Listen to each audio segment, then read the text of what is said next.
Hi friends, try and tasty ഫുഡിൻ്റെ പുതിയൊരു വീഡിയോയിലേക്ക് സ്വാഗതം.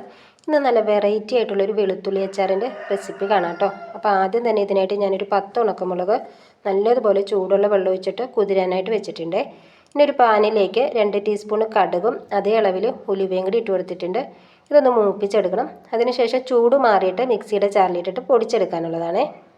ഇനി വെളുത്തുള്ളി അച്ചാറിനായിട്ട് ഞാൻ 1/4 കിലോ വെളുത്തുള്ളിയാണ് എടുത്തിരിക്കുന്നത്. ഒരു 100 ml നല്ലെണ്ണ ഒഴിച്ച് കൊടുത്തിട്ടുണ്ട്.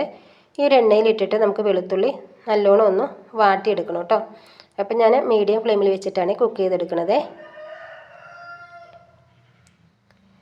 അങ്ങനെ നമ്മുടെ വെളുത്തുള്ളി വാടിയിട്ടുണ്ട്. ഇത് എണ്ണയിൽ നിന്ന് കോരിയെടുക്കാം.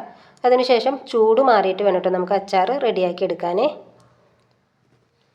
ഇനി മിക്സിയുടെ ജാറിലേക്ക് നമ്മൾ വറുത്തിട്ട് മാറ്റി വെച്ചിരുന്ന ഒരു കടുകും ഉലുവയും കൂടി ഇട്ട് കൊടുത്തിട്ടുണ്ട്. അത് നല്ലതുപോലെ ഒന്ന് പൊടിച്ചെടുക്കുക. അതേ മിക്സിയുടെ ജാറിലേക്ക് തന്നെ ആ ഒരു ഉണക്കമുളക് ഇട്ട് കൊടുക്കുക. പിന്നെ ഇതിലേക്ക് വാളംപുളി ചേർത്ത് കൊടുക്കുന്നുണ്ട്. അപ്പോൾ നാരങ്ങ വലിപ്പത്തിൽ വാളംപുളി എടുക്കുക. ഇതിപ്പോൾ ഉപ്പിട്ടിട്ട് ഇടിച്ച് വെച്ചിരിക്കുന്ന പുളിയാണ്. ഇനി ഇതൊന്ന് അരച്ചെടുക്കുന്നതിന് വേണ്ടിയിട്ട് നമ്മൾ മുളക് കുതിർത്ത ആ ഒരു വെള്ളം കൂടി ഒഴിച്ചു കൊടുക്കുന്നുണ്ട്. ഇനി ഇതൊന്ന് അടച്ചു വെച്ചിട്ട് നല്ലതുപോലെ ഒന്ന് അരച്ചെടുക്കുക. ഇനി അതേ മിക്സിയുടെ ജാറിലേക്ക് നമ്മൾ വറുത്ത് മാറ്റി വെച്ചിരുന്നില്ലേ, വാട്ടിയിട്ട് വെച്ചിരുന്ന ആ ഒരു വെളുത്തുള്ളി ഇട്ട് കൊടുത്തിട്ടുണ്ട്. 1/4 ഭാഗമാണ് ഇട്ട് കൊടുത്തിട്ടുള്ളൂ. 1/4 ഭാഗം മാറ്റി വെച്ചിട്ടുണ്ട് കേട്ടോ. ഇതേപോലെ അരച്ചെടുത്തിട്ടുണ്ട്. ഇനി നമുക്ക് അച്ചാർ റെഡിയാക്കി എടുക്കാം. അപ്പോൾ ആ ഒരു എണ്ണയിലേക്ക് ഞാൻ കുറച്ചധികം കറിവേപ്പില ഇട്ട് കൊടുത്തിട്ടുണ്ട്. പിന്നെ അരച്ചെടുത്തിരിക്കുന്ന വെളുത്തുള്ളി ഇട്ട് കൊടുക്കുക. ഈ എണ്ണയിൽ ഇട്ടിട്ട് നല്ലതുപോലെ ഇതൊന്ന് മൂപ്പിച്ചെടുക്കണേ.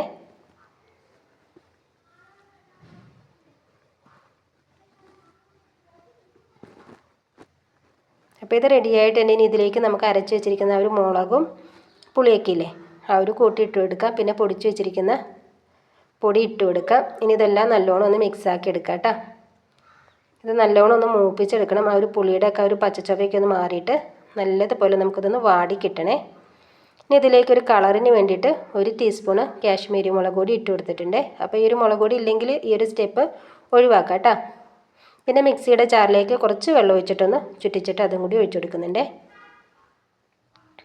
ഇനി ഒരു വെള്ളത്തിലൊക്കെ കിടന്ന് നല്ലോണം ഈ ഒരു വെളുത്തുള്ളി ഒന്ന് വെന്ത് കളറൊക്കെ മാറി നല്ലതുപോലെ നമുക്ക് വാട്ടിയെടുക്കണം കേട്ടോ.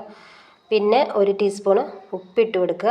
ഉപ്പൊക്കെ നമ്മുടെ ഇഷ്ടത്തിനനുസരിച്ച് കൂട്ടിയും കുറച്ചൊക്കെ ഇട്ട് കൊടുക്കുക കേട്ടോ. ഞാൻ അച്ചാറിൽ പൊതുവേ ഉപ്പ് കുറച്ചാണ് ചേർക്കാറുള്ളൂ. നമ്മുടെ അച്ചാറിൻ്റെ കളറൊക്കെ മാറിയിട്ട് നല്ലൊരു ഡാർക്ക് കളറായിട്ടില്ലേ, ഈ ഒരു സമയത്ത് നമ്മൾ മാറ്റി വെച്ചിരിക്കുന്ന ആ ഒരു വെളുത്തുള്ളിയും കൂടി ഇട്ട് കൊടുത്തിട്ടൊന്ന് മിക്സാക്കി എടുക്കണ്ടേ.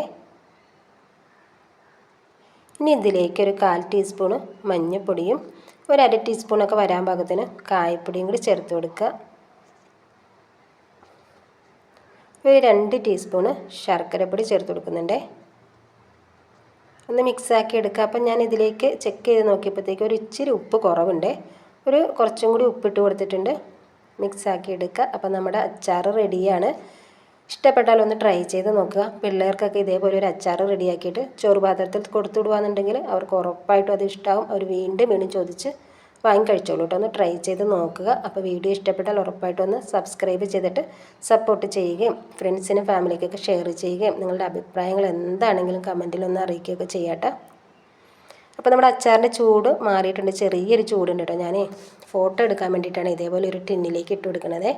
അപ്പോൾ നമ്മൾ ഇട്ട് കൊടുക്കുന്ന ടിന്നിൽ ഒട്ടും തന്നെ വെള്ളമില്ലാണ്ടും നമ്മൾ കൈ തൊടാണ്ടൊക്കെയാണ് ഇത് അച്ചാർ ടിന്നിലാക്കണമെന്നുണ്ടെങ്കിൽ കുറേ നാൾ കേടുകൂടാണ്ടിരിക്കുവേ. ഈ ഒരു അച്ചാറിൻ്റെ വീഡിയോ നിങ്ങൾക്ക് ഇഷ്ടപ്പെട്ടു കാണും എന്ന വിശ്വാസത്തിൽ ഇനി നമുക്ക് പുതിയൊരു വീഡിയോയിൽ കാണാം.